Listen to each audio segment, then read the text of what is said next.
Sebuah rekaman video menunjukkan rudal Iran meledak tak jauh dari prajurit Amerika bersembunyi.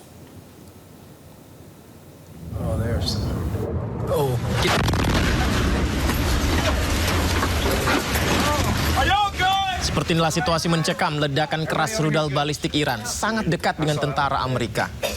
Serangan yang menjadi dialami di salah satu pangkalan Amerika di kawasan Teluk. Dalam rekaman juga beberapa kali kita saksikan terdengar prajurit berusaha memastikan kondisi rekan-rekannya di lokasi. Namun berulang kali suara ledakan terdengar.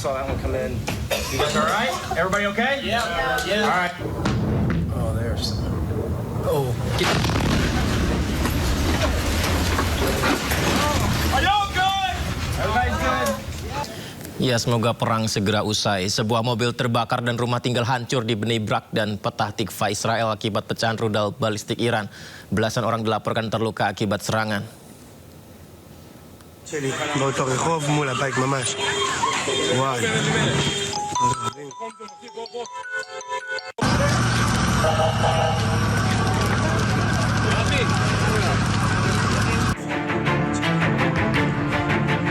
Sejumlah mobil terbakar di Petah Tikva, Israel akibat serangan rudal Iran.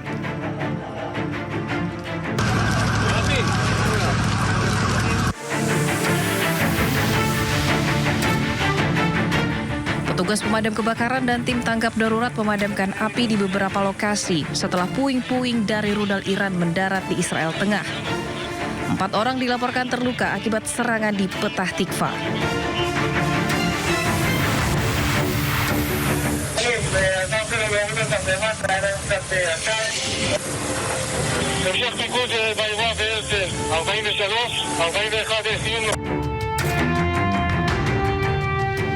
Di Bnei Brak, permukiman hancur terkena pecahan rudal balistik Iran.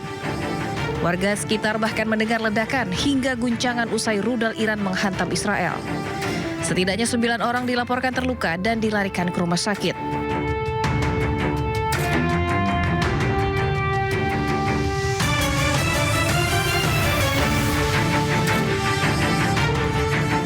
Menurut pasukan pertahanan Israel, rudal-rudal Iran dilengkapi dengan hulu ledak bom tandan yang menyebarkan submunisi ke area yang luas.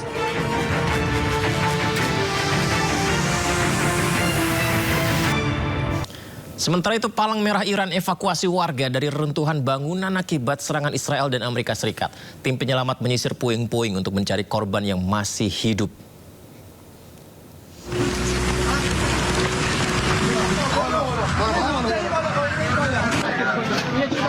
Beginilah pemirsa upaya Palang Merah Iran dalam situasi mencekam bangunan runtuh, hancurnya kota Teheran dan Zanjan. Mereka berusaha untuk mencoba mencari korban yang mungkin tertimpa runtuhan bangunan. Serangan Israel dan Amerika Serikat yang terus berlangsung menghancurkan pemukiman dan infrastruktur bangunan warga. Korban jiwa dilaporkan terus bertambah. Upaya penyelamatan masih terus dilakukan meski kondisi lapangan dinilai semakin sulit bahkan berbahaya.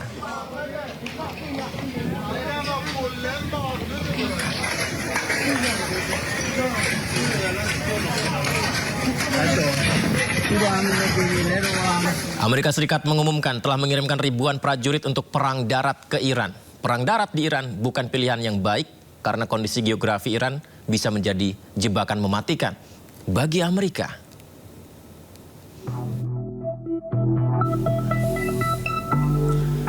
Ya, sejumlah harian media cetak Tehran Times menampilkan headlines "Welcome to Hell". Ya, headline di tulisan salah satu media di Iran ini pemirsa, pesan ancaman tertulis di mana pasukan Amerika yang menginjakkan kaki di Iran akan kembali dalam peti mati dalam tulisan media cetak ini. Dikutip dari The New York Times, sedikitnya 10.000 pasukan Amerika dikerahkan ke Timur Tengah.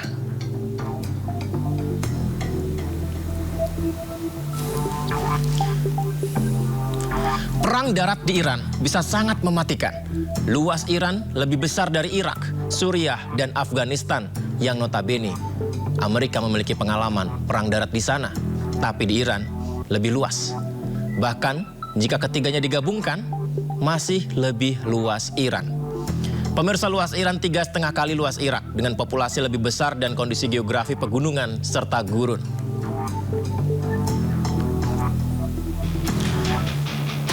Ini adalah grafis yang kami tampilkan untuk Anda. Iran dipagari pegunungan.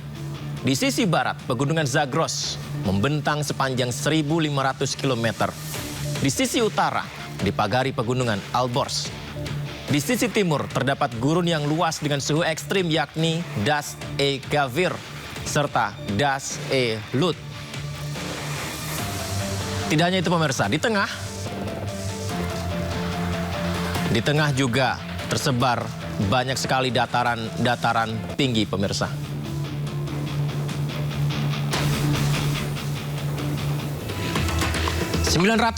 ribu pasukan aktif terlatih Iran menyambut invasi ribuan prajurit Amerika untuk perang darat jika memang akan terjadi. 150.000 prajurit Garda Revolusi Iran terlatih untuk perang gerilya melawan serangan asing di medan tempur Iran di jalur darat. 15.000 bahkan hingga 30.000 di antara Garda Revolusi Iran merupakan pasukan elit Quds yang bertanggung jawab atas operasi di luar negeri.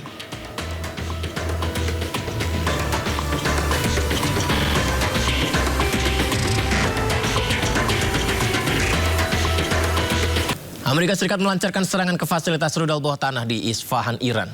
Ledakan dahsyat terjadi menyusul serangan itu.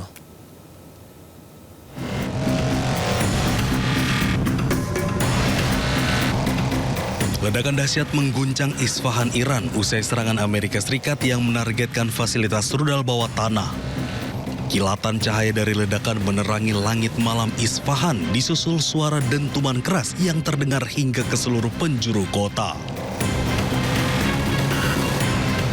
Warga setempat pun terkejut ketika sejumlah bom penghancur bunker dijatuhkan di kawasan pegunungan di dekat pusat kota Isfahan yang diduga menjadi lokasi fasilitas pengembangan dan penyimpanan rudal Iran.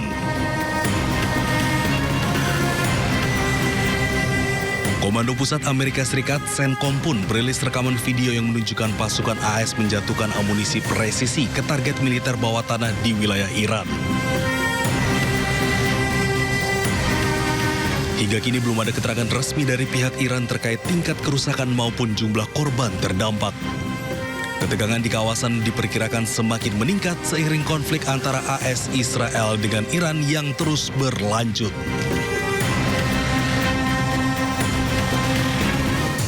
Serangan rudal Iran menghantam wilayah tengah Israel. Serangan tersebut menyebabkan sedikitnya 14 orang terluka serta kerusakan di sejumlah titik.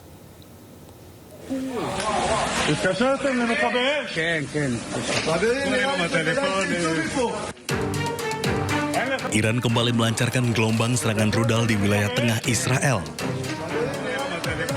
Militer Israel mengonfirmasi adanya peluncuran rudal dari Iran dengan sirine peringatan serangan udara berbunyi di wilayah Tel Aviv dan sekitarnya. Layanan medis Israel melaporkan sedikitnya 14 orang terluka, termasuk seorang anak perempuan yang mengalami luka serius akibat serpihan ledakan. 2 korban mengalami luka sedang, sementara 11 korban lainnya mengalami luka ringan. Serangan ini juga mengakibatkan kerusakan setelah pecahan rudal klaster jatuh di beberapa lokasi, termasuk Bnei Barak dan Petah Tikva yang memicu kebakaran serta merusak sejumlah rumah dan kendaraan. Militer Israel menyatakan ini merupakan peluncuran rudal pertama dari Iran dalam hampir 20 jam terakhir. Sirine peringatan pun kembali diaktifkan dan mencakup wilayah utara dan tengah Israel. Ledakan terdengar di sejumlah area saat sistem pertahanan udara berupaya menangkal rudal yang masuk. Jelang perang darat, kapal induk Amerika USS George H.W. Bush, pemirsa, bertolak ke Timur Tengah. Kapal induk ini bertolak dari pangkalan Angkatan Laut Norfolk, Virginia. Ini menjadi kapal induk ketiga yang dikerahkan Amerika ke Timur Tengah. Kapal induk beserta gugus tempurnya ini bergabung dengan kapal induk USS Abraham Lincoln dan USS Gerald R. Ford. Selain 3 kapal induk, Amerika Serikat mengerahkan personil pasukan operasi khusus untuk perang darat dengan Iran.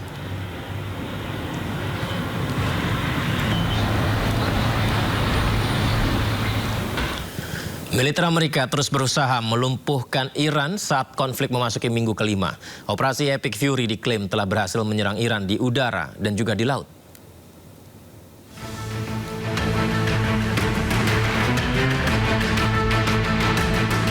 Perang Timur Tengah memasuki minggu kelima. Senkom Amerika Serikat mengklaim memiliki kemajuan yang tak terbantahkan dalam menghilangkan kemampuan Iran.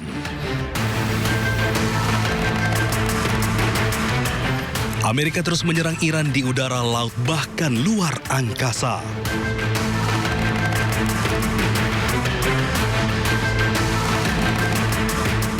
Operasi Epic Fury diklaim telah mengurangi kemampuan Iran untuk memproyeksikan kekuatan di luar perbatasannya.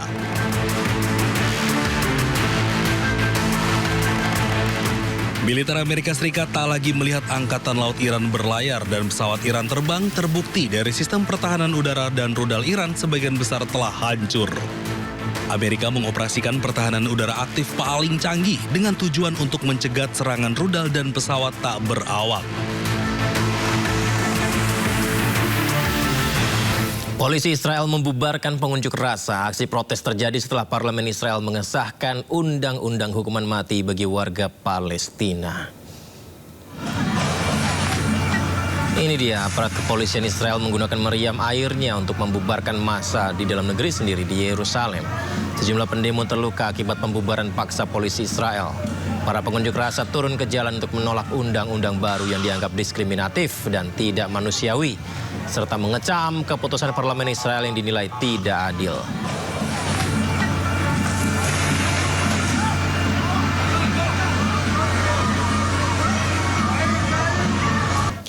Sementara itu, situasi perang yang semakin memanas memicu pengungsi massal warga Iran akibat serangan Amerika Serikat dan Israel.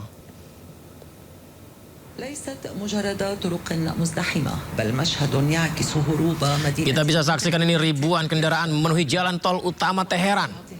Macet total, kemacetan parah terjadi saat warga Iran berbondong-bondong mengungsi akibat serangan Amerika Serikat dan Israel ke negaranya.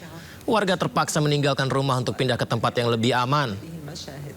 Diketahui warga Iran mencari perlindungan di daerah pedesaan hingga menyeberangi perbatasan. Selain faktor keamanan, tekanan ekonomi yang berat memicu warga meninggalkan kota.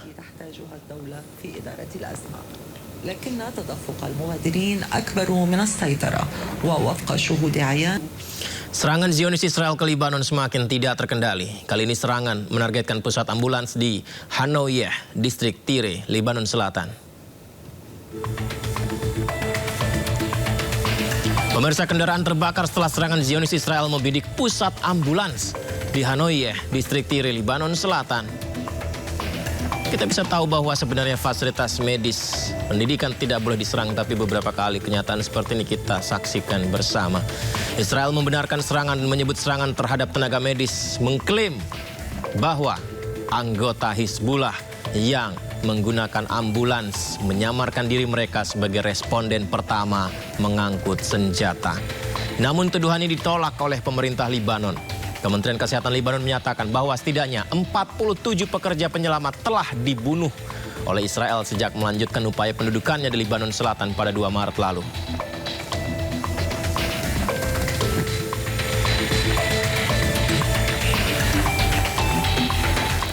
Tentara Israel berjatuhan di Libanon Selatan usai Hizbullah intensifkan operasi militernya. Pemirsa, Hizbullah menyerang sebuah pos militer yang diduduki militer Israel dengan pesawat tak berawak. Tank-tank dan Merkava juga diserang dengan rudal berpemandu serta bom rakitan. Operasi menargetkan kumpulan tentara dan kendaraan militer di kawasan radar kota Al-Bayada melalui serangan roket dan artileri. Media Israel melaporkan sejumlah tentara tewas dan terluka.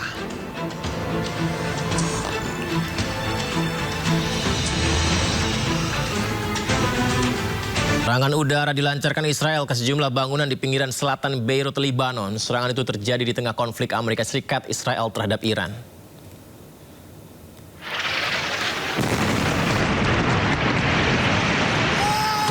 Sebuah rekaman video menunjukkan ledakan akibat serangan udara Israel menghantam sejumlah gedung yang berada di pinggiran selatan Beirut, Lebanon.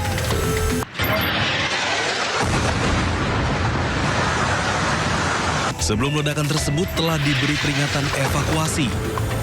Tak lama kemudian, pesawat tempur Israel menembakkan rudal dan memicu ledakan besar yang menghancurkan bangunan. Akibat kejadian ini, warga pinggiran selatan Lebanon diminta mengungsi karena dikhawatirkan adanya serangan berkelanjutan.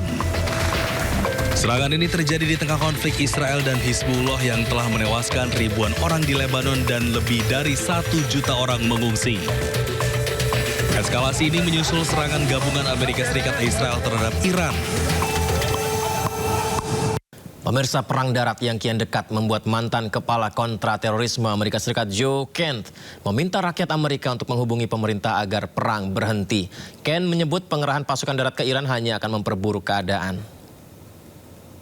This week, President Trump will be under immense pressure to commit ground troops to the war in Iran. This would be a catastrophic escalation that will only result in more bloodshed and further escalate this disastrous war. It is critical that we, the people, have our voices heard. Contact the White House comment line, contact the congressional switchboard, ask for your representative, ask for your senators. Respectfully tell them that we do not support putting any boots on the ground in Iran. This is how we, the people, can have our voices heard. It's critical that we pray for peace, but it's also critical that we work towards peace. Respectfully contact your elected officials and let them know we, the people, do not support this war. Thank you. God bless. Sementara itu, Presiden Amerika Serikat Donald Trump menegaskan operasi serangan ke Iran akan selesai dalam 2 hingga 3 minggu ke depan. Amerika Serikat juga memastikan tujuan utama operasi ini adalah menghancurkan nuklir Iran. Memasuki bulan kedua invasi Amerika Serikat Israel ke Iran, Trump menyebut perang akan berakhir dalam 2 atau 3 minggu ke depan. Trump mengklaim serangan Amerika mampu menghancurkan tidak hanya personel militer namun juga pusat produksi alutsista Iran. Menurutnya butuh belasan hingga puluhan tahun lagi bagi Iran untuk membangun ulang.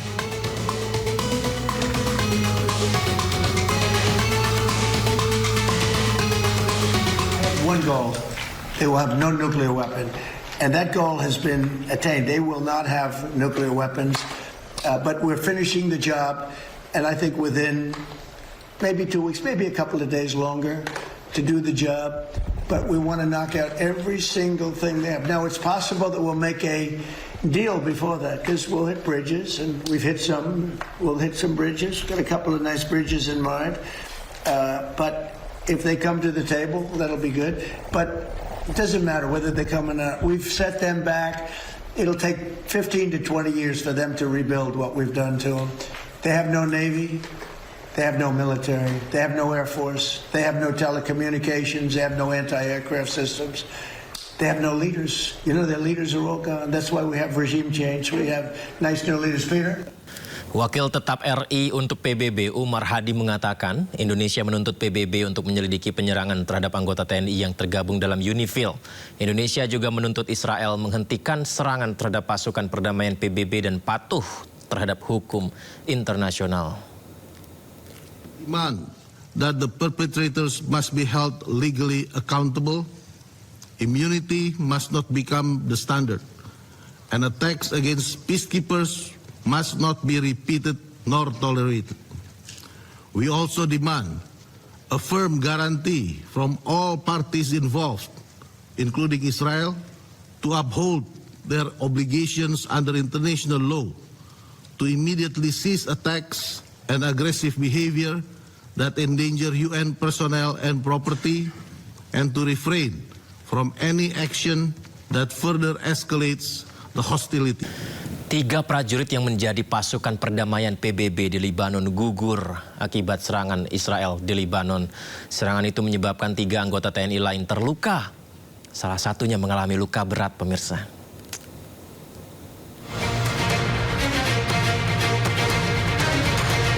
Serangan akibat eskalasi antara militer Israel dan Hizbullah di markas UNIFIL Lebanon Selatan. Selain itu ada 3 prajurit TNI lain yang mengalami luka-luka. Prajurit gugur dari Yonif 113 Jaya Sakti Brigade Infanteri 25 Siwah Kodam Iskandar Muda Aceh. Prajurit yang gugur bernama Praka Farizal Ramadan meninggalkan seorang istri dan anak yang berusia 2 tahun. Serangan itu menyebabkan 3 anggota TNI lain terluka, salah satunya mengalami luka berat.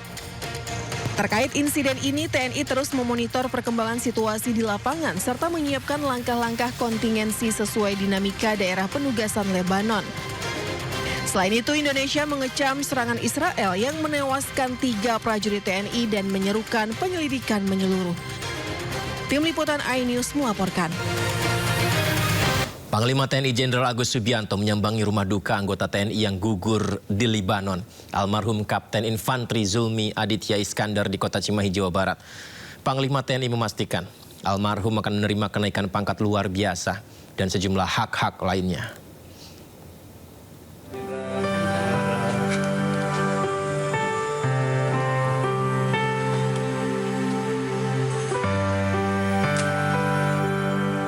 Bersama istrinya Evi Sophia Indra, Panglima TNI Jenderal Agus Subianto tiba di rumah duka di Jalan Cikendal, Kelurahan Cipangeran, Kota Cimahi, Jawa Barat pada Rabu siang. Kedatangan Panglima TNI disambut langsung keluarga almarhum Infanteri Zulmi Aditya Iskandar, TNI yang gugur di Lebanon. Suasana sedih menyelimuti rumah duka saat Panglima TNI bertemu istri dan ayah almarhum.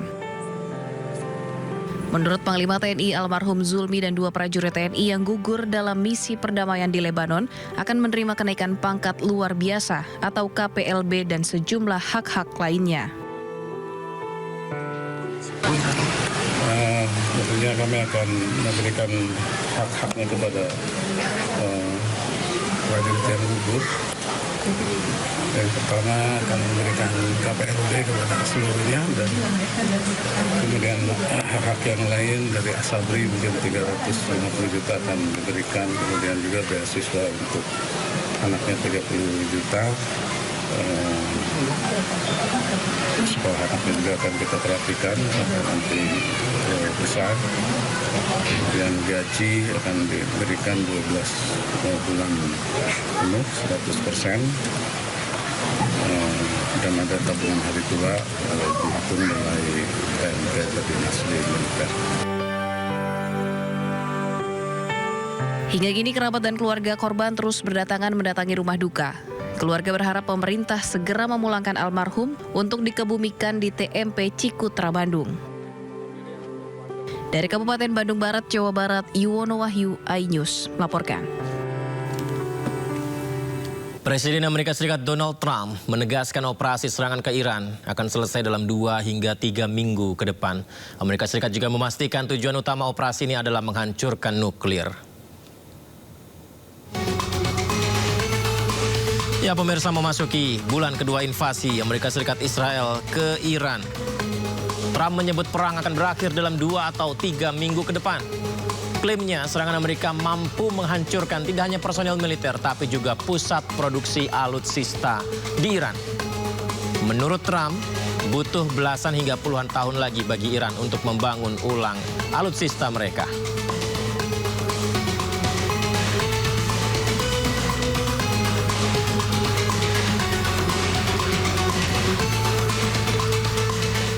Amerika Serikat kini melempar narasi akan segera berakhir dengan dalih fasilitas nuklir Iran telah menjadi target final operasi mereka.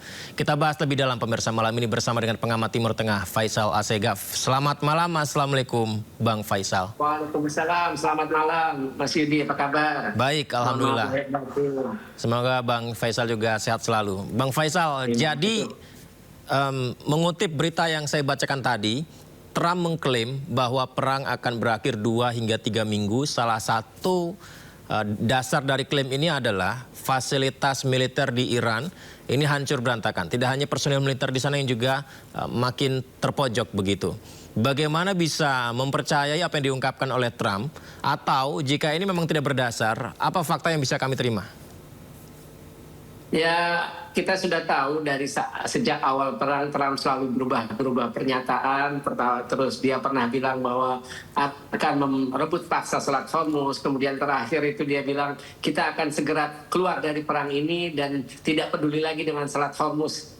Nah, yang terbaru bahkan dalam wawancara dengan Telegraph, koran Inggris, dia bilang bahwa Trump kecewa dengan NATO dan Amerika berencana keluar dari NATO. Saya kira perubahan pernyataan maupun omongan Trump baik ketika diwawancara ataupun melalui media sosialnya, Truth Social, ini menunjukkan Trump memang frustasi dalam arti 4 hal. Pertama, tujuan perang paling tinggi yakni menumbangkan rezim itu tidak tercapai. Karena ketika melancarkan agresi bareng Israel pada 28 Februari, itu kan harapannya dengan membunuh pemimpin tertinggi Iran, Ayatollah Ali Khamenei, rakyat Iran akan turun ke jalan, rusuh, sehingga agen-agen Mossad maupun CIA di lapangan bisa membantu hingga akhirnya rakyat terjadi people power, sehingga rakyat bisa menumbangkan rezim mullah. Tapi itu tidak terjadi.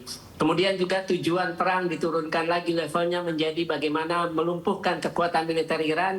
Tapi kita tahu Iran tiap hari bisa terus melancarkan serangan ke pangkalan-pangkalan militer Amerika di kawasan Teluk Persia ataupun di Irak atau Yordania. Kemudian juga Israel tiap hari mulai dari selatan Israel sampai utara Israel, terutama di ibu kota Tel Aviv, terus kota Haifa, kemudian juga di permukiman Yahudi di Yerusalem, terutama Beit Shemesh. Terus ketiga, Trump kelihatan frustasi karena memang tidak bisa memaksa Iran menyerah. Ketika dua tujuan perang tadi, yang paling tinggi menumbangkan rezim tidak bisa, melumpuhkan tidak bisa, Trump frustasi karena memang tidak bisa memaksa Iran menyerah. Iran masih tetap kukuh, tidak mau menyerah, tidak ingin ada gencatan senjata kecuali 5 syaratnya dipenuhi oleh Trump maupun Netanyahu. Yang pertama adalah hentikan semua agresi, kemudian juga menghentikan semua perang, baik itu di Gaza, kemudian juga di Lebanon dan di Irak, karena agresi, karena ada 3 koalisi proksinya Iran, yaitu Hizbullah di Lebanon, kemudian koalisi milisi Syiah yang tergabung dalam PMF, Barisan Mobilisasi Rakyat, dan juga terakhir yang ikut dalam perang ini adalah milisi Al-Qudsiyun di Yaman. Kemudian juga yang membuat frustasi Trump adalah ternyata negara-negara sekutunya baik di NATO ataupun Uni Eropa ternyata tidak mau membantu Trump ketika Trump minta bantuan menyerukan untuk sama-sama membuka paksa Selat Hormuz. Jadi memang pernyataan ini menunjukkan Trump frustasi karena ternyata hitungan ketika melancarkan agresi bareng Israel ternyata tidak di luar perkiraan. Dan ini menunjukkan bahwa ya agresi ini gagal karena ya dua tujuan menumbangkan rezim ataupun melumpuhkan kekuatan militer Iran itu tidak tercapai. Bagaimana Bang Faisal ketika klaim ini didasari dengan gugurnya Ali Khamenei, gugurnya Larijani, terlukanya Mojtaba, kemudian beberapa wilayah di Teheran juga diserang oleh Amerika Serikat dan Israel. Sementara kita tahu beberapa waktu yang lalu ramai diberitakan tentang kondisi Netanyahu, ada yang bilang dia edit video AI, akan tetapi beberapa hari dia tampil untuk menyampaikan pernyataannya beberapa kali begitu. Bagaimana Anda menggambarkan tentang kondisi sebenarnya di Iran? Ya, sebagai sebuah negara ya tidak mengandalkan individu. Artinya mereka sudah punya sistem suksesi. Kita tahu memang dalam perang 2002, perang tahun lalu, 12 hari Juni tahun lalu, dan perang yang sekarang, Iran itu memang mengalami penghinaan terbesar. Artinya bobol sistem intelijennya, bobol sistem pertahanannya, karena Mossad memang sudah lama berkeliaran di sana. Sehingga di hari pertama saja pemimpin tertinggi Iran Ayatollah Ali Khamenei tewas. Kemudian Panglima Angkatan Bersenjata Jenderal Abdurrahman Musawi, kemudian Komandan Garda Revolusi Jenderal Muhammad Pakpur, kemudian Menteri Pertahanan juga tewas Ismail, Menteri Pertahanannya Aziz Nasirzadeh, kemudian Menteri Intelijen. Itu semua tewas, petinggi militer maupun petinggi sipil. Tapi ternyata Iran masih tetap bisa bertahan. Artinya mereka dalam hitungan tidak sampai sebulan, mereka sudah bisa memilih pemimpin baru, yakni Mujtaba. Dan memang benar Mujtaba itu dalam keadaan cedera, tapi pesan pertamanya, kan dia terpilih hari Minggu, Kamisnya dia keluar pesan tertulis yang dibacakan, itu pesan pertamanya dilaksanakan sampai sekarang. Yang pertama adalah, yang paling poin pertama dia sampaikan adalah perang harus dilanjutkan untuk membalas darah para syuhada. Dan dia menyebutkan termasuk 175 anak SD perempuan di kota Minak, Provinsi Hormozgan. Itu dilanjutkan sampai sekarang. Pesan itu ternyata ditaati dan dipatuhi oleh Angkatan Bersenjata maupun Garda Revolusi Iran. Terus kemudian yang kedua pesan yang penting adalah melanjutkan penutupan Selat Hormuz. Artinya pesan itu pun ditaati. Sampai sekarang Iran melakukan seleksi sangat ketat kapal-kapal dari negara mana saja yang boleh, terutama ya kapal-kapal dari Amerika ataupun dari Israel dan sekutunya atau yang membantu dalam agresi ini tidak akan boleh melewati Selat Hormuz. Jadi kelihatan bahwa ya itu tadi, karena memang sehari sebelum perang, malamnya itu Direktur Mossad David Barnea memberikan assessment kepada Kabinet Keamanan Israel. Kabinet Keamanan ini terdiri Perdana Menteri Netanyahu dan 8 menteri lainnya. Itu assessment dia, kalau kita membunuh pemimpin sipil tertinggi, yakni Ayatollah Ali Khamenei, maupun petinggi militer tertinggi, ya Panglima Angkatan Bersenjata, Komandan Garda Revolusi, maka Iran akan chaos, itu mudah untuk menghasut orang untuk turun ke jalan. Makanya kita lihat. Tidak terbukti ya? Sehari setelah serangan 28. Iya, 28 Februari kan Trump dan Netanyahu sama-sama minta rakyat Iran turun ke jalan. Mereka memang benar turun ke jalan, tapi bukan untuk menumbangkan rezim, tapi untuk menyatakan duka, kemarahan, dan minta balas dendam. Ya, sekaligus minta balas dendam. Makanya perang masih terus berlanjut, dan yang kita lihat sekarang yang bisa menentukan kapan akhirnya perang adalah Iran. Baik. Bang Faisal dan juga pemirsa, sebelum Trump menyatakan siap mengakhiri perang, Amerika mengirimkan ribuan pasukan tambahan ke kawasan Timur Tengah. Tambahan hingga 4.000 tentara di tengah pembahasan kesepakatan dengan Iran untuk mengakhiri konflik. Kita simak dulu informasinya berikut ini.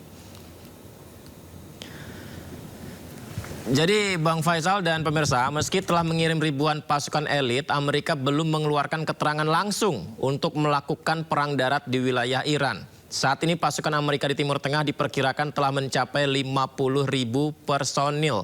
50.000 personil pasukan Amerika di Timur Tengah. Dan penguatan militer Amerika Serikat menjadi kesiapan melanjutkan operasi di kawasan Timur Tengah.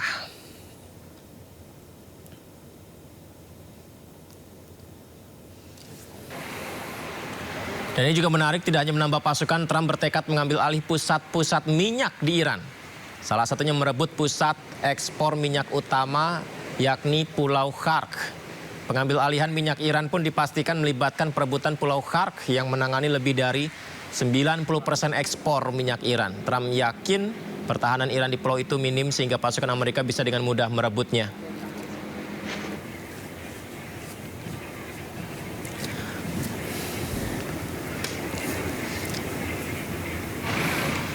Baik, kita lanjutkan dialog kita bersama dengan Bang Faisal. Bang Faisal, artinya dengan fakta yang ada di lapangan seperti yang saya bacakan beritanya tadi, tujuan sebenarnya ini apakah demokrasi, apakah minyak, ataukah juga ada ambisi politik? Apa sebenarnya di balik ini semua?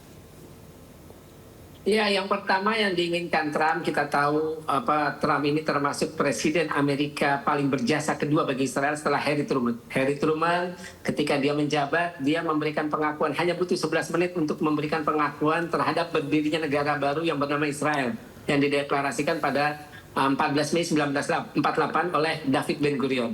Nah, Trump menjadi presiden paling berjasa kedua, yaitu apa yang dilakukannya pada 6 Desember 2017. Dia memberikan pengakuan Yerusalem Barat maupun Timur sebagai ibu kota Israel. Dan kemudian dilanjutkan dengan pemindahan kedutaan besar Amerika dari ibu kota Tel Aviv ke Yerusalem pada 14 Mei 2018. Jadi apa yang ingin dilakukan Trump adalah untuk menjadikan dirinya sebagai presiden paling berjasa bagi Israel. Apa yang sudah ada dalam rencana dan itu sudah diagendakan dan tinggal diimplementasi. Kalau yang Iran sedang dalam implementasi. Yang kedua adalah Trump ingin menghabisi semua pejuang Palestina di Gaza. Makanya dia membuat Dewan Perdamaian dan salah satu organnya adalah Pasukan Stabilitasi Internasional yang mandatnya untuk melucuti senjata Hamas dan mendemilitarisasi Gaza. Artinya melenyapkan semua kelompok pejuang Palestina di jalur Gaza. Itu yang yang akan dilakukan. Nah, yang sedang dilakukan Trump adalah bagaimana menghabisi kepala poros perlawanan ini, yakni Iran. Karena Hamas dapat dukungan, Jihad Islam juga sama, Hizbullah juga sama, Al-Hutsin juga sama. Nah, terus kemudian koalisi milisi Syiah di Irak juga sejalan atau dia punya ikatan emosional dengan Iran karena sesama-sama Syiah. Jadi ya tinggal dua jasa terbesar inilah yang ingin dilakukan Trump, dan yang Iran ini sedang dalam proses, walaupun itu kelihatannya kemungkinan besar tidak akan berhasil. Jadi Trump ingin menghilangkan Iran sebagai ancaman bagi keamanan maupun eksistensi Israel. Karena kita tahu sejak berdirinya rezim Mullah, sejak 1979 itu Iran mendeklarasikan sebagai anti-Zionis sekaligus anti-Amerika, karena Amerika sekutu istimewanya dan lobby Zionis di Amerika sangat kuat. Jadi ketika semua negara Muslim di dunia ini, kalau kita pakai ukurannya adalah organisasi kerjasama Islam, yang jumlahnya 57 negara muslim, semuanya pro-Palestina termasuk Iran. Tapi cuma Iran yang anti-Zionis, artinya menyatakan permusuhan secara terbuka dan bahkan tidak mau mengakui eksistensi Israel. Bang Faisal, satu lagi Bang Faisal. Beberapa kali Trump dalam pidato belakangan menyampaikan bahwa kekuatan militer Iran berkurang dan fasilitas militer mereka, alutsista mereka juga banyak berkurang, butuh waktu puluhan tahun untuk membangunnya kembali. Benarkah demikian, Bang Faisal? Saya kira rezim Mullah sudah sadar ketika dari awal 1979 mereka sudah menyatakan anti-Zionis, bermusuhan dengan Israel sekaligus dengan Amerika. Artinya rezim ini sudah mempersiapkan diri. Mereka sadar mereka akan menjadi musuh utama Amerika maupun Israel dan suatu saat bisa perang. Suatu saat bisa perang. Dan kita tahu Iran sudah terbukti punya durasi ketahanan perang jangka panjang. Ketika perang dengan Irak 1980 sampai 1988, sekitar 8 tahun. Kalau Israel kita bandingkan, Israel itu baru perang paling lama yaitu menghadapi kelompok pejuang Palestina yang dipimpin oleh Hamas. Itu hanya 2 tahun. Ini milisi, bukan angkatan bersenjata sebuah negara. Jadi kelihatan perbedaannya. Jadi yang sekarang dihadapi oleh Israel maupun Amerika adalah angkatan bersenjata dari sebuah negara yang punya harga diri tinggi. Artinya mereka buat Iran sebagai peradaban lama di dunia. Amerika dengan Israel adalah negara kemarin sore karena Amerika baru terbentuk pada 1776. Artinya usia tahun ini baru 250 tahun. Sedangkan Israel tahun ini baru 78 tahun. Jadi ya itulah yang membuat rakyat Iran punya rasa bangga terhadap peradaban mereka. Sebagai negara besar mereka tentu tidak mau tunduk kepada negara kemarin sore. Dan Iran sudah mempersiapkan ini. Makanya kita lihat sedari awal walaupun pemimpin tertinggi sebagai kepala negara Ayatollah Ali Khamenei tewas di hari pertama, itu tidak membuat moral angkatan bersenjata maupun rakyat Iran runtuh. Mereka malah solid dan menuntut balas. Artinya bukan gencatan senjata, bukan berdamai, bukan menghentikan sementara perang. Tujuan Iran hanya satu, yakni mencapai kemenangan, Bang Faisal?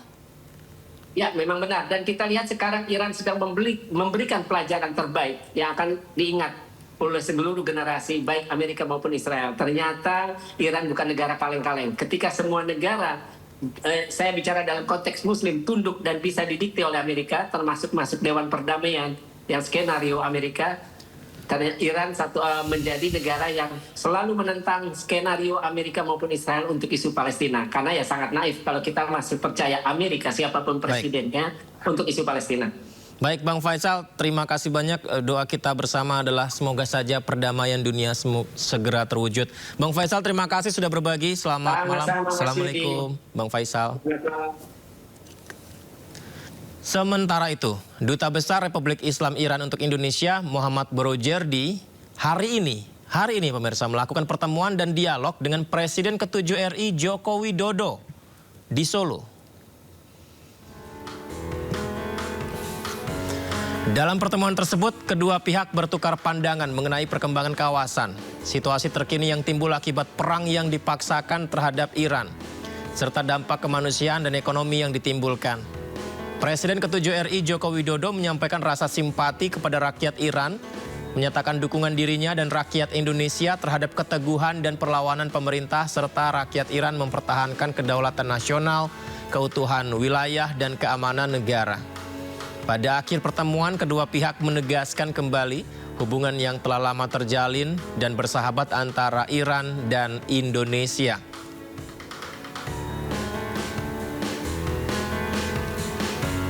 Tidak hanya bertemu Presiden ke-7 RI Joko Widodo, Muhammad Brojerdi juga melakukan pertemuan dengan Wali Kota Surakarta Respati Ahmad Ardianto. Dalam pertemuan ini, Wali Kota Surakarta mengecam penyerangan warga sipil serta segala bentuk agresi merujuk pada Undang-Undang Dasar Republik Indonesia, menegaskan Konstitusi Indonesia menolak segala bentuk agresi dan pendudukan asing serta memiliki sikap independen jelas dalam hal itu. Duta Besar Iran untuk Indonesia mengunjungi juga Masjid Agung Surakarta. Muhammad Brojerdi disambut hangat oleh Takmir Kiai Haji Muhammad Muhtarom dan pengurus lainnya.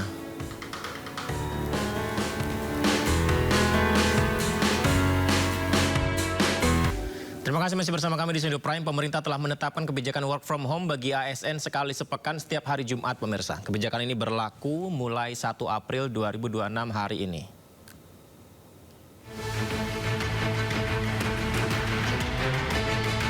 Pemerintah menetapkan kebijakan work from home atau bekerja dari rumah bagi aparatur sipil negara sekali dalam sepekan setiap hari Jumat. Kebijakan ini disampaikan oleh Menteri Koordinator Perekonomian Airlangga Hartarto.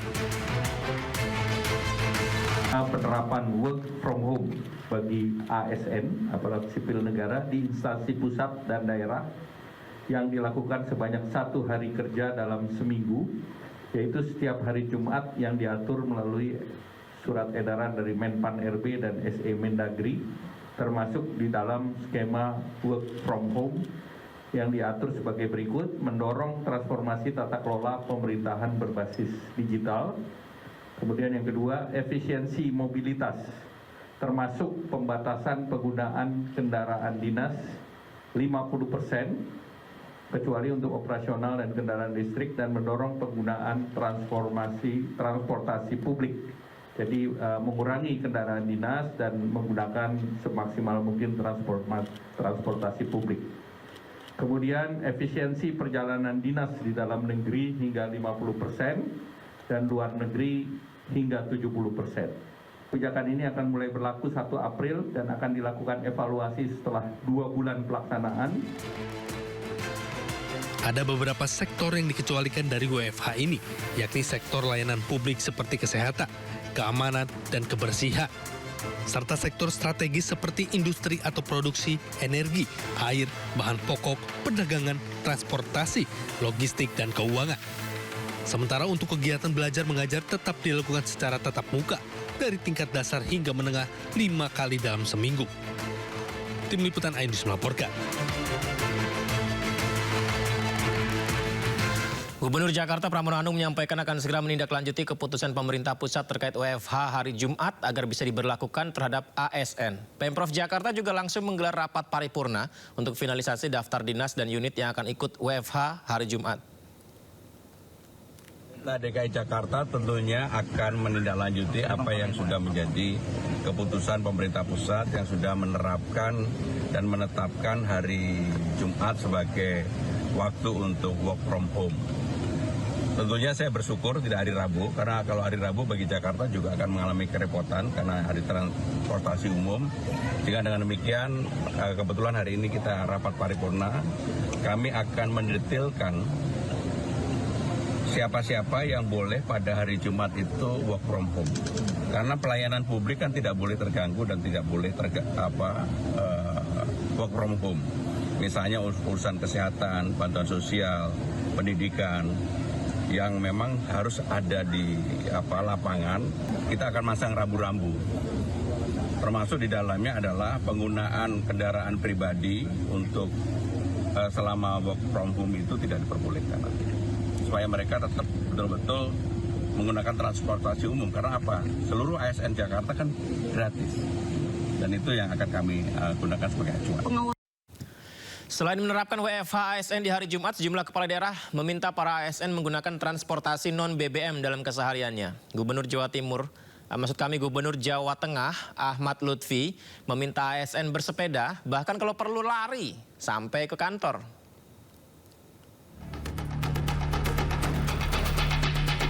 Imbauan hemat BBM bagi ASN tidak hanya diterapkan di kota padat seperti Jakarta, tapi juga di daerah.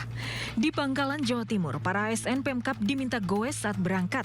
Sebagian parkiran motor kini berubah menjadi parkiran sepeda.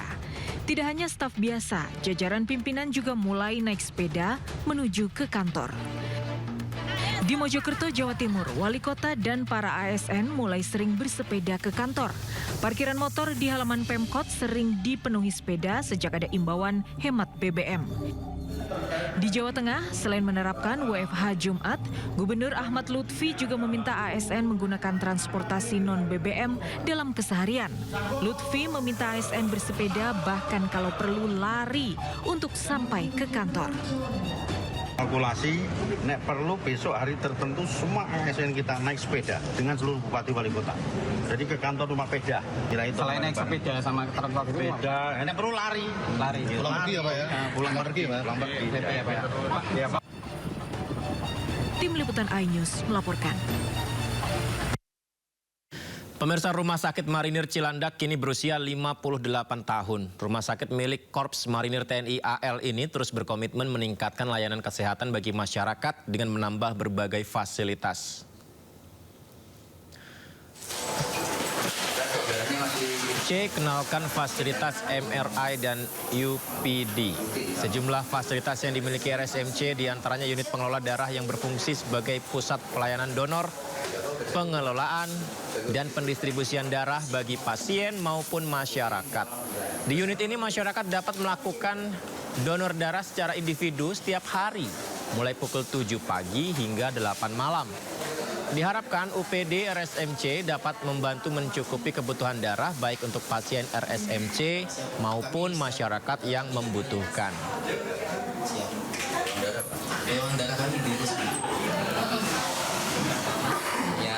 Unit pengelola darah, ya, ini bagian dari Rumah Sakit Marinir Cilandak, unit pengelolaan darah yang baru tempat ini sehingga kita cukup melaksanakan kegiatan donor darah itu di Rumah Sakit Marinir Cilandak karena penduduk sekitar Jakarta Selatan dan DKI itu sudah pada tahu bahwa ada unit pelayanan darah di Rumah Sakit Marinir Cilandak. Ini tentunya kita bisa melaksanakan tidak hanya waktu ulang tahun saja, tapi kita siap tiap hari, ya, 24 jam untuk melayanan darah. Selain UPD, RSMC dilengkapi dengan fasilitas MRI non-helium atau bebas helium untuk menunjang pelayanan kesehatan bagi masyarakat. Dilengkapi kecerdasan buatan, peralatan MRI terbaru ini mampu membantu pihak rumah sakit memberikan pelayanan dengan lebih cepat, lebih tepat, lebih mudah, dan efisien. Keren nih pakai musik nih, jadi nggak berisik. Presiden Republik Indonesia Prabowo Subianto melakukan pertemuan dengan Presiden Korea Selatan Lee Jae-myung. Kedatangan Presiden Prabowo di Seoul, Korea Selatan disambut dengan upacara penyambutan di Blue House.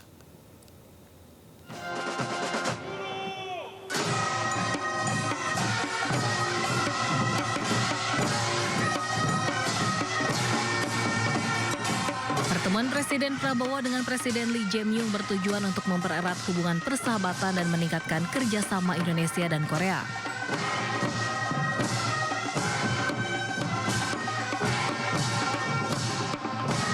Kunjungan ini merupakan agenda utama Presiden setelah tiba di Seoul.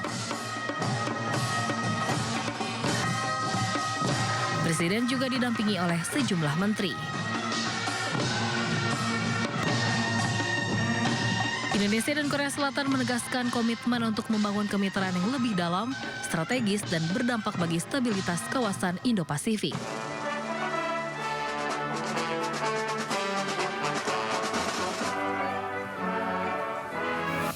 Kunjungan kenegaraan Presiden Republik Indonesia Prabowo Subianto ke Korea Selatan disambut hangat oleh diaspora Indonesia. Kunjungan ini diharapkan mampu memperkuat hubungan bilateral dan membuka peluang bagi diaspora Indonesia di Korea Selatan.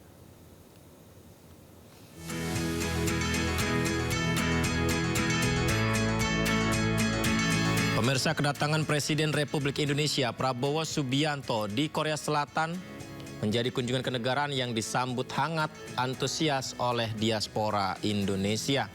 Seperti yang Anda saksikan ini pemirsa, setibanya di hotel, Presiden disambut oleh anak-anak Indonesia dengan pakaian tradisional. Kunjungan diharapkan dapat mempererat hubungan dan memberi manfaat bagi masyarakat Indonesia dan Korea Selatan.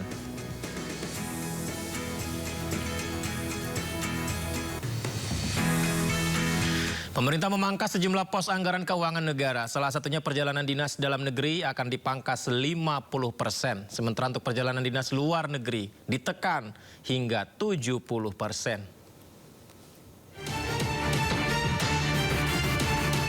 Sebagai upaya antisipasi dampak gejolak pelemahan ekonomi global akibat perang Amerika Serikat Israel menyerang Iran, dan konflik Timur Tengah, pemerintah melakukan efisiensi dan pemangkasan anggaran secara besar-besaran.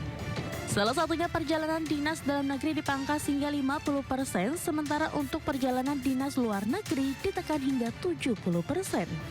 Menteri Koordinator Bidang Perekonomian Erlangga Hartarto menjelaskan kebijakan ini merupakan langkah adaptif untuk mendorong pola kerja yang lebih efisien, produktif, dan berbasis digital.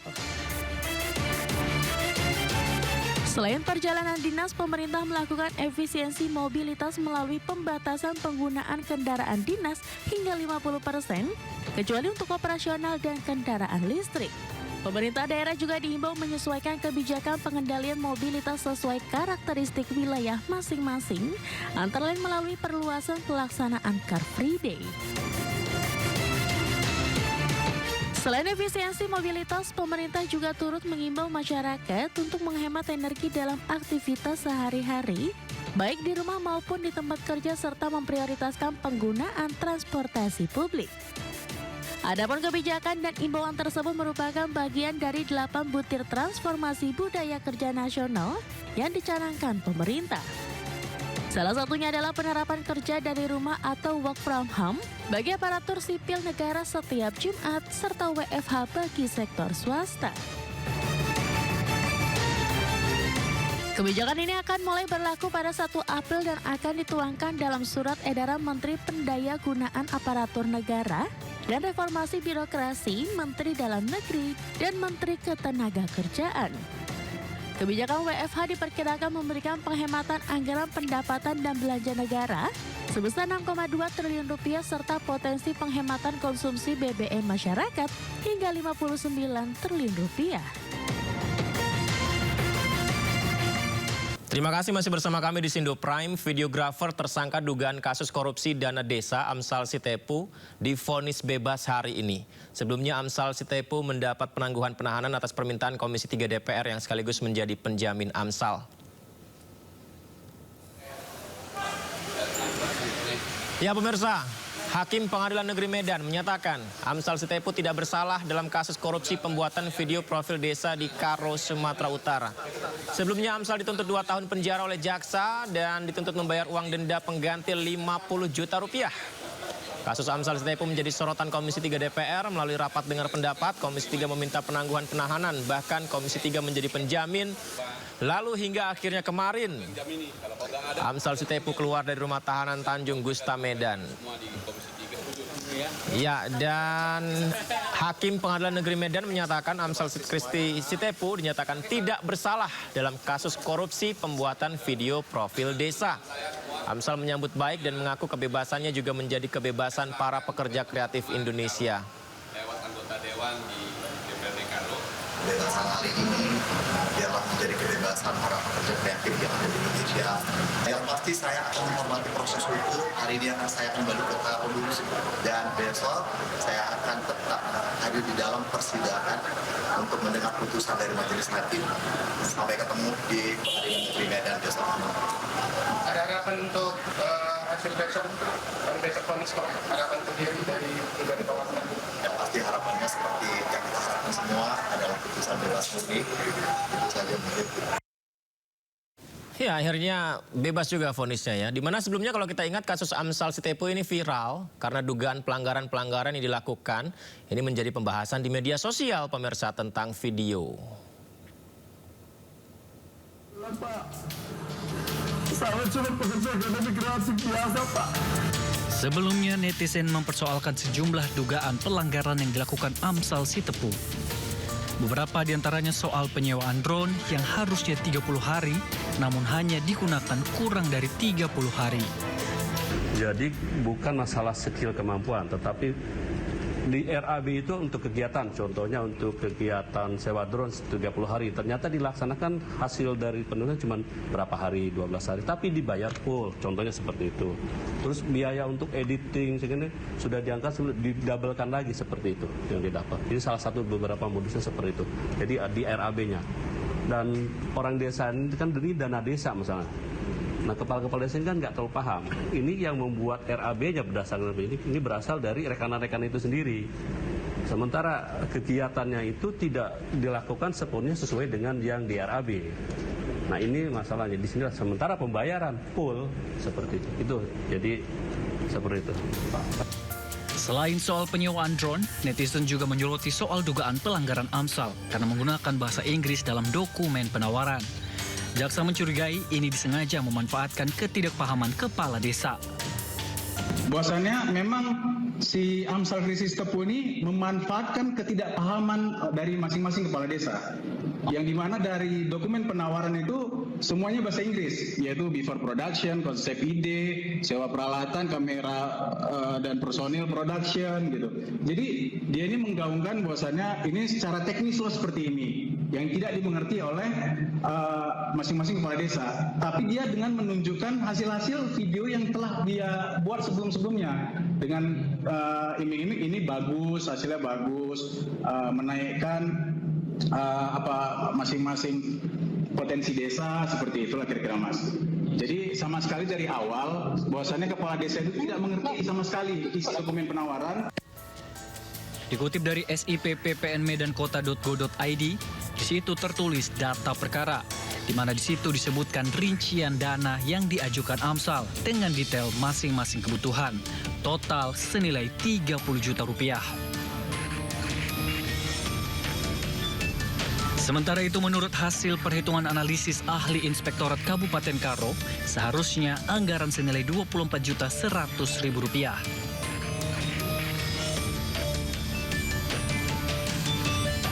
Namun kemudian kasus ini viral di media sosial dan dibahas di DPR RI hingga akhirnya videografer tersangka dugaan kasus korupsi dana desa AMSAL Sitepu divonis bebas hari ini. Pertanyaannya, apakah bebasnya AMSAL Sitepu karena memang hasil dakwaan yang tak terbukti atau karena viral di media sosial? Apakah benar kalimat no viral, no justice?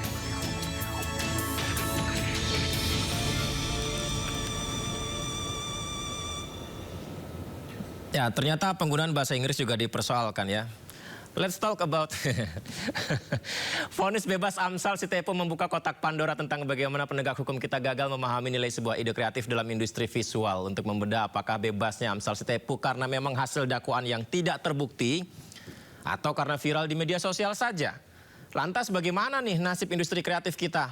Kita bahas bersama dengan owner Atul Project videographer Mas Sepia Hara. Assalamualaikum, selamat malam Mas Sepia Hara. Halo, waalaikumsalam. Terima kasih ya Mas sudah meluangkan waktunya di Sindo Prime. Mas, tadi yang salah satu dikutip saya bacakan beritanya tadi adalah tentang penggunaan bahasa Inggris. Ternyata itu juga dipersoalkan. Jadi berarti kita kalau misalnya mengajukan sebuah proyek ke kepala desa atau sebuah desa begitu, we cannot talk in English berarti ya Mas Sepia Hara ya. Kita harus pakai bahasa Indonesia, gitu juga dipersoalkan ternyata ya Mas ya.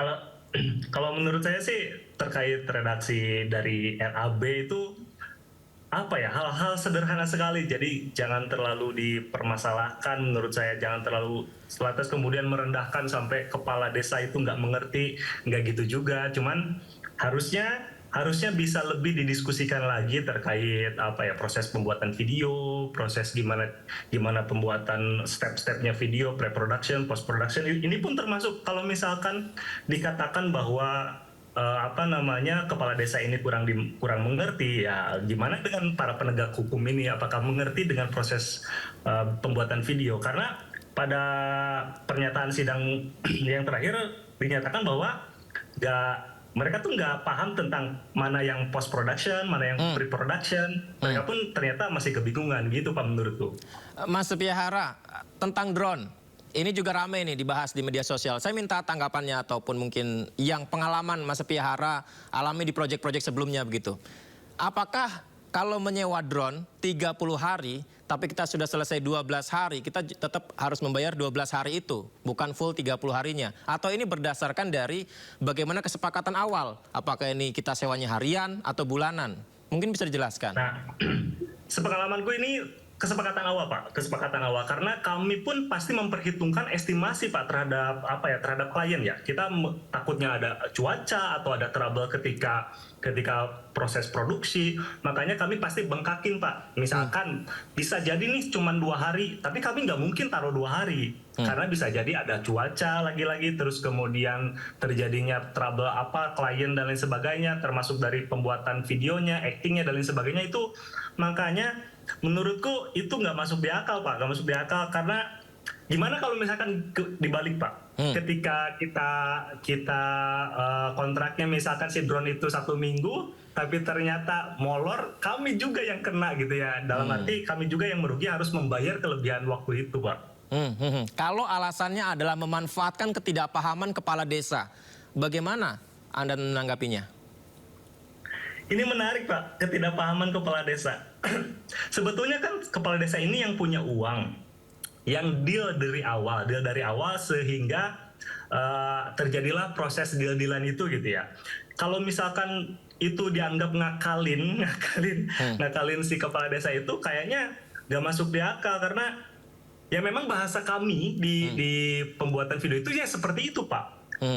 Masa ya kami bilangnya tukang video kan kayaknya nggak asik gitu ya Pak ya. Memang bahasanya seperti itu, post production, pre-production, talent dan lain sebagainya. Memang bahasanya seperti itu, dan ini terlalu dibuat-buat menurut kami Pak. Kalau saya tangkap sih begini Mas Piahara, diajukan detail proposal pengajuan ini memanfaatkan ketidaktahuan, jadi di markup nanti pokoknya hasilnya seperti ini deh. Kan Bapak juga nggak tahu bagaimana referensi sebelumnya, tapi kami sudah ada pengalaman. Nah, hal yang seperti itu mungkin yang dipersoalkan begitu. Bagaimana Mas? Nah ini menarik Pak, ini menarik terkait redaksi RAB ya Pak, redaksi RAB yang sehingga kemudian diartikan bahwa ini kayaknya ngakalin gitu ya, ngakalin. Pertama nih Pak, saya mau buka dulu dengan terkait RAB ini. Memang kita semua harus up to date Pak, harus up to date terkait dari vendor, terus kemudian penegak hukum, terus kemudian para auditor dalam hal ini pemeriksa juga harus up to date. Mana termasuk para ahli harus tahu juga apa itu istilah-istilah yang terjadi di produksi ini, di istilahnya di pekerjaan ini, agar nggak jadi salah paham. Menurut kami ini karena kesalahpahaman pemeriksa membaca RAB Pak, membaca RAB kan di situ. Sorry agak melebar sedikit. Silakan, Pak. Kan di situ dituliskan bahwa dinyatakan bahwa ada penggelembungan dana, ada dua kali produksi. Ternyata beda Pak. Beda mana post production, mana pre production. Jadi menurut kami kedua pihak, entah itu dari vendor ataupun dari yang istilahnya yang punya uang gitu ya, harus sama-sama up to date terkait project apa yang mau diambil. Berarti harus lebih tahu dulu, harus cari tahu dulu. Terus kemudian terkait Porto. Nah ini menarik Pak, terkait Porto. Dijelaskan bahwa proses kreatif atau misalkan ide ini kan nggak bisa ternilai dengan uang ya Pak ya? Nggak ada istilahnya, nggak ada indikator buat dijadikan nominalnya gitu ya. Kita kan ngelihat Porto Pak, berapa bulan terakhir ini dapat project berapa, baru kemudian itu dibagi rata-rata, yang mana nanti bisa jadi jadi penagihan jumlah yang ditagihkan gitu ya. Itu terkait Porto. Yang berikutnya ini Pak,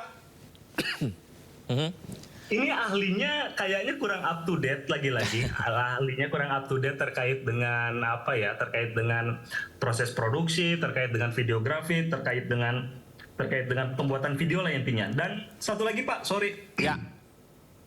Kita nih sebagai vendor, sebagai pekerja kreatif juga harus lebih belajar tentang pembuatan RAB, tentang ikuti pelatihan-pelatihan dari pemerintahan agar nggak jadi salah paham nanti diartikan oleh pemeriksa. Itu dariku Pak.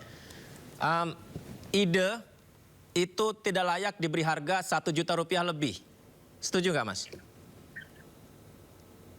Sebuah ide tidak layak diberi harga dengan mahal, katakan begitu. Karena kalau ide aja kan muncul, ada yang bilang ide dari Allah gitu.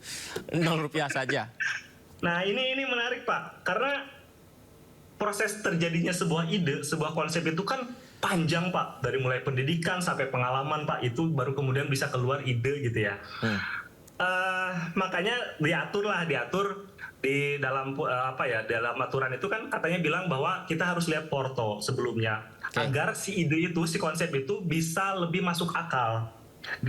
Kami pun dan kita semua pun nggak bisa semena-mena mentang-mentang itu seni, mentang-mentang itu istilahnya kreatif gitu ya, seenaknya ngasih harga, kan nggak bisa juga Pak. Makanya ada aturan bahwa ini dilihat dulu nih portonya ke belakang berapa, lalu kemudian dibagi rata-rata, barulah ketaruh harga berapa.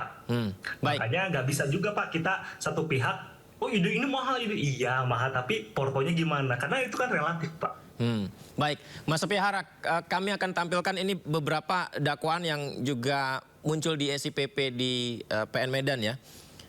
Salah satunya adalah konsep ide 2 juta rupiah, spot montage 2 juta rupiah, kemudian skrip dikasih harga 2 juta rupiah, kemudian juga DSLR 3 buah kali 30 hari 20.000 harga satuan jumlah 5 juta rupiah. Mungkin ini Mas Sepihara juga sudah dapat ininya ya. Clip on mikrofon 3 buah kali 30 hari 10.000, 900.000. Nah ini juga ini menarik. Production video design talent 4 juta rupiah. Kemudian finishing, cutting, editing, dubbing, hard copy juga ada biayanya 1 juta rupiah hingga ada yang 300.000 dan total semuanya 30 juta. Sebelum detail saya tanya, dengan rincian ini apakah ini janggal atau kemahalan menurut Mas Sepihara? Menurutku dengan hasil video yang sudah ramai di sosial media gitu ya, hasil buatan Mas Amsal ini itu worth it Pak dengan harga segitu ya, dengan harga totalan segitu itu worth it, standar dengan harga segitu. Tapi aku mau ini Pak, mau coba apa ya, nge-highlight pas bagian production video talent. Nah ya. Production video design talent. Itu Pak berbeda dengan talent. Beda Pak. Muncul kan di persidangan katanya talent itu gak dibayarkan dan sebagainya, itu beda Pak. Jadi production video design talent itu yang ngurusin tampilan, yang ngedirect talent, yang ngurusin gimana biar cantik videonya, itu Pak beda Pak dengan talent. Itu satu. Yang karena kedua, kan, maaf saya potong, karena kan ditanya juga ya, kenapa production video design talentnya ada harganya 4 juta rupiah, tapi juga dikasih biaya lagi, cutting, editing, dubbing, hard copy, dan juga talentnya juga ada harga lagi, dianggapnya double di situ, gitu Mas. Nah ini beda Pak antara production di lapangan Pak, kameramen yang pegang lighting dan lain sebagainya, pilot drone, sama post production Pak, beda Pak, beda orangnya Pak. Nah sepengetahuan kita itu sama gitu ya, videografer ya editor juga, padahal beda Pak, beda skill. Itu kan profesi Pak antara videografer, makanya itu disebut profesi videografer kan. Ada juga yang bagian soundtrack, ada juga yang pilot drone. Itu pilot drone itu ada ininya Pak, ada sertifikasinya Pak. Lalu kemudian ada bagian editor, itu pun beda Pak, itu beda pelatihannya, beda dasar ilmunya Pak. Jadi ini memang sesuatu yang berbeda Pak, antara yang di kolom 3 sama 4 itu beda Pak. Baik, Mas Sepihara, ini yang digambar kami tampilkan insertnya juga ini. Jadi akhirnya berdasarkan rincian anggaran dari masing-masing item tersebut, menurut analisa ahli dan auditor Inspektorat Kabupaten Karo nomor 024 LHPK 2025 tanggal 13 November 2025, ada beberapa yang dinolkan. Production video design dari 9 juta, hasil perhitungan 9 juta. Talent 4 juta jadi 4 juta. Konsep ide 2 juta, hasil perhitungan 0. Spot montage 2 juta, 2 juta. Script 2 juta, 2 juta. DSLR 1.800.000, drone 5 juta, 5 juta. Clip on mikrofon dari 900.000 jumlah anggaran, hasil perhitungan 0. Cutting 1 juta jumlah anggaran, hasil perhitungan 0. Editing 1 juta jumlah anggaran, hasil perhitungan 0. Dubbing, saya juga sering dubbing ngomong-ngomong, 1 juta jumlah anggaran, hasil perhitungan 0. Hard copy 300.000, 300.000. Jadi yang jumlah anggaran diajukan 30 juta rupiah, hasil perhitungannya seharusnya dari analisis 24.100.000 rupiah. Silakan ditanggapi Mas Sepihara. Oke, aku mau ke konsep atau ide dulu. Pertama itu kan jelas ya, nggak bisa nggak bisa diukur lah ya, susah ngukurnya. Makanya kita harus punya porto sebagai vendor, harus punya porto agar bisa cari angka rata-rata gitu. Itu ya. Siap. Itu pertama. Yang kedua, terkait cutting, editing, dubbing itu lagi-lagi di post production Pak, di bagian editing Pak. Beda dengan ketika di lapangan, ketika ngedirect talent, ketika nerbangin drone, ketika setting lighting, kamera dan lain sebagainya, itu beda lagi. Jadi gak masuk di akal kalau minta di nolin, karena orangnya juga beda Pak. Orangnya beda, harinya beda, biayanya beda, biaya makan dan lain sebagainya juga beda Pak. Jadi ini terlalu lebay menurut kami Pak, karena itu beda Pak. Baik, Mas Sepihara, akhirnya ini kan vonisnya bebas ya. Komisi 3 menjamin, tapi akhirnya vonis di PN Medannya Amsal bebas. Sementara ini kami dapat informasinya. Nah, kita simak dulu informasi berikutnya. Ini seorang netizen di akun IG-nya mengaku dapat pelajaran berharga dari kasus Amsal Sitepu. Salah satu pelajarannya adalah harus hati-hati jika berurusan dengan pemerintah dalam mengerjakan proyek kreatif. Ini ku baca lah di SIPP Kota Medan kan. Yang buat ini, kalau kalian baca di atas itu inspektorat yang buat ini. Menurut inspektorat yang kayak gini, bukan menurut jaksa gitu. Jaksa terima barang ini aja nih, terima barang gitu kan. Tapi harusnya dalam kasus Bang Amsal ini, harusnya Bang Amsal ini nggak sampai proses ditangkapnya, harusnya bisa ya yang dikategorikan pengembalian dana ini kalau terjadi temuan seperti ini gitu. Tapi buat kalian kalau mau ngambil kerjaan di pemerintahan, ada 3 hal yang harus kalian dengarkan ini. Pertama, kalau masih pemula, belajar sama yang sudah berpengalaman. Yang kedua, ya, itu kalau nggak tahu kalian nyusun RAB-nya, takut kesalahan, takut dikategorikan nanti temuan ataupun korupsi, tanya sama PPK-nya. Yang ketiga, jangan diambil. Itu paling aman, jangan diambil. Saya udah serius ngikutin tadi ya Bang Sepihara. Kita lanjutin dialog kita. Tadi poin ketiganya, yang pertama kan pemula belajar dari yang pengalaman. Kedua, kalau takut RAB tanya BPK. Yang ketiga, jangan diambil. Jangan-jangan setelah kasus ini insan kreatif kita kapok dengan pemerintah. Itu dia Pak, itulah stigma yang sekarang lagi kenceng di sosial media Pak. Teman-teman nih akhirnya pada takut, akhirnya mengkampanyekan jangan diambil sudah, karena stigma itu, stigma ribetnya proses gitu ya, terus kemudian lamanya pembayaran dan lain sebagainya, akhirnya semakin menguat. Yang mau kusampaikan, oke, kita fair-fairan aja. Kalau satu sisi kita butuh project kan, tapi satu sisi juga resikonya seperti itu ternyata. Harapan kami itu sederhana Pak, semoga Kemenparekraf dalam hal ini tuh lebih perhatian kepada kami insan kreatif, agar kemudian kami nggak takut untuk berkarya lagi, nggak takut untuk berkolaborasi dengan pemerintah. Makanya kami berharap sekali kepada Kemenparekraf ya, dan jajarannya agar lebih perhatian terhadap kami. Itu aja sih Pak. Keberadaan Kemenparekraf sekarang ini Bang Sepihara masih belum terasa oleh teman-teman insan kreatif kita. Sejauh ini kami butuh sentuhan lebih Pak. Entah itu dari sisi pelatihan, entah itu dari sisi wadah, lomba-lomba dan lain sebagainya. Itu kami butuh lebih Pak. Karena sekarang ini banyak banget Pak, industri kreatif yang berkembang Pak. Dari mulai clipper, editor kelas, katakanlah kelas menengah ke bawah gitu ya, itu banyak sekali Pak sekarang Pak. Editor yang santai, nongkrong di kafe, ngedit video-video pendek, itu sekarang banyak Pak yang ngambil job kayak gitu. Banyak freelancer yang ngambil job kayak gitu. Bukan hanya editor kakap yang video-video besar gitu ya, video-video kecil pun banyak Pak yang seperti itu. Nah, kami butuh wadah tentang itu. Kami butuh persatuan gitu ya, butuh sesuatu yang mewadahi kegiatan-kegiatan kreatif seperti ini dari Kemenparekraf Pak. Baik, satu lagi Bang, apakah vonis bebas Amsal ini karena viral atau memang tidak terbukti di pengadilan? Tentu Pak, menurut kami karena viral Pak. Beruntungnya Bang Amsal ini berada di industri kreatif yang menurutku itu solid Pak. Solid, akhirnya tersuarakan, nyampe ke DPR dan sebagainya, akhirnya rame, akhirnya kemudian selain banyak terjadi kejanggalan ya, tapi menurutku yang membuat Bang Amsal ini bebas adalah kesulitan para videografer, para pelaku kreatif Pak, akhirnya viral dan kemudian bebas itu Pak. Berarti masih no viral, no justice begitu ya Bang ya?